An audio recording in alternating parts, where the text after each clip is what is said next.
What's up, guys?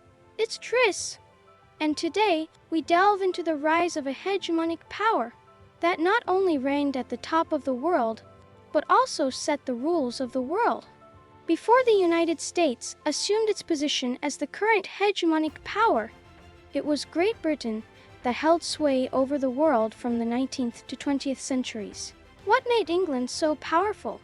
While factors such as military strength, economic power, and industrial might played their roles, the crucial element that propelled Britain to supremacy was its mastery of maritime logistics. In this video, we will unravel the historical events and strategies that enabled the United Kingdom to conquer logistics and rise as the dominant power on the global stage.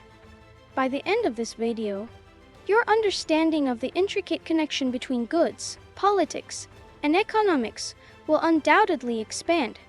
If you find this video interesting, it would be great if you could support us by hitting the like button. Now, let's get started. Let us begin by understanding the United Kingdom's humble beginnings. While it is now known as a country that had a vast colonial network, a victorious force in world wars, and a symbol of power, it was not until the 19th century that the United Kingdom truly emerged on the global scene.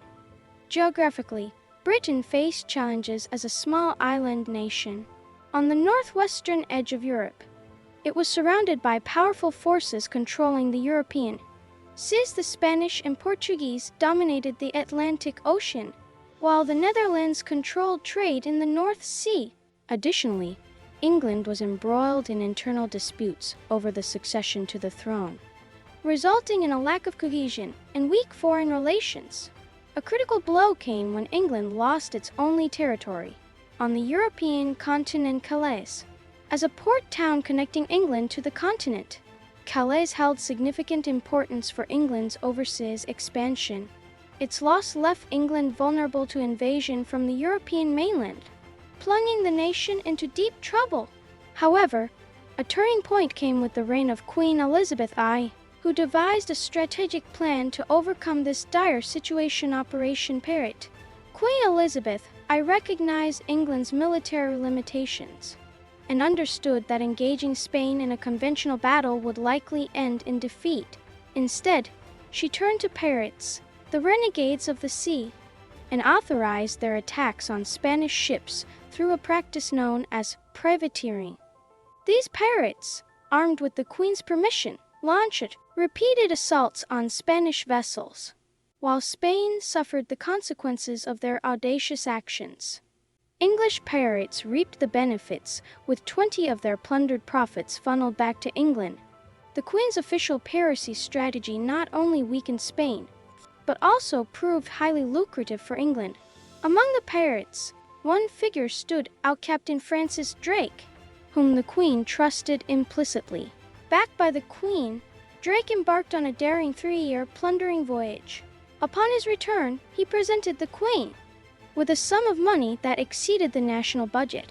The immense profits from piracy and the strengthening bond between pirates and England led to Drake's knighthood and promotion to Admiral of the English Navy. Spain, unable to bear these provocations, decided to go to war.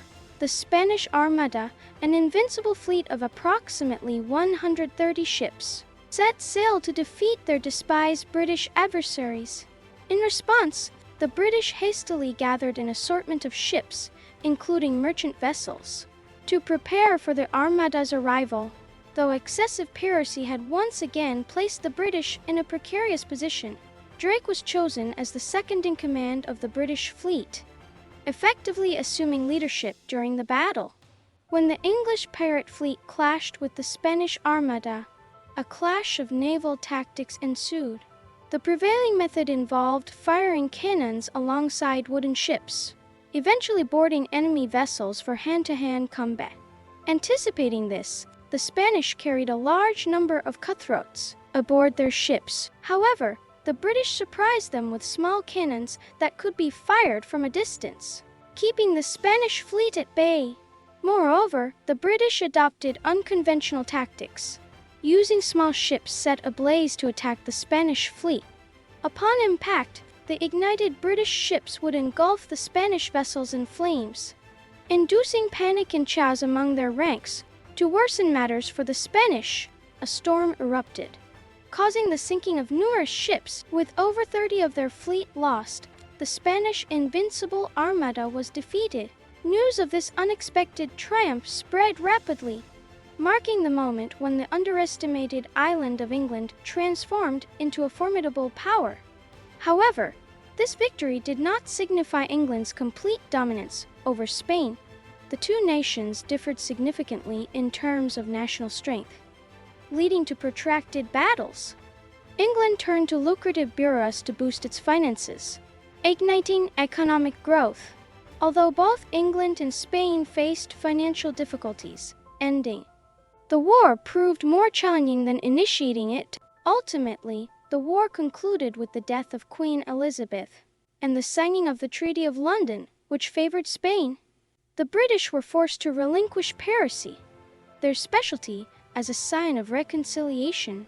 Spain refocused on colonial trade, gradually regaining its national power. Despite England's triumph, it had not yet overwhelmed Spain. Undeterred, England set its sights on the Netherlands. Observing the Dutch expansion into the Americas and Southeast Asia, England, a maritime nation, aimed to exclude the Dutch from its trade network. Two key measures were implemented: the Navigation Acts and the Triangular Trade. The Navigation Acts mandated that British trade must utilize British ships, effectively removing the Dutch from British logistics. Concurrently, the Dutch faced difficulties due to port-related issues. Dutch ships, smaller in size, required multiple ports along their routes. However, with several English colonies strategically located along these routes, the Dutch found their access to many ports abruptly restricted, causing significant disruption to their trade. The triangular trade emerged as another critical move by England. This trade system, aptly named for its three-pronged route, formed a triangle encompassing England, the African continent, and America or India. Industrial products and weapons from England were transported to West Africa, where slaves were loaded onto ships bound for America and the West Indies.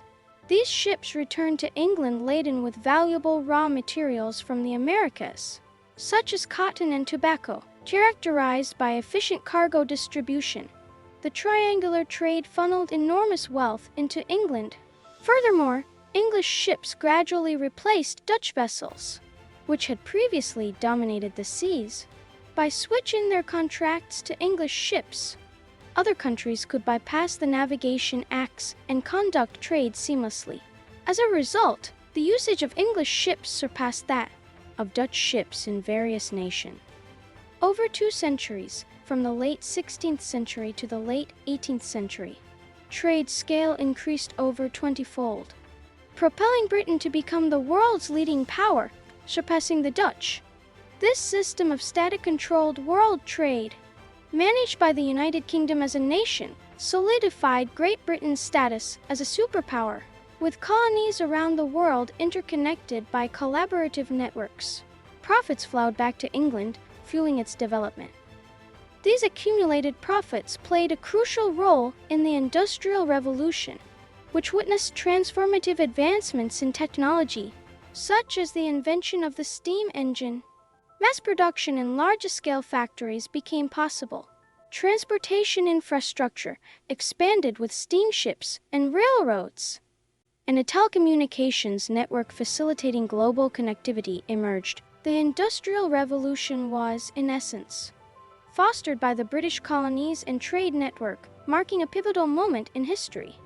Nevertheless, when examining the United Kingdom's balance of trade during this period, a surprising revelation emerges: minimal profits were realized. How could the nation dominate world trade while making little financial gain?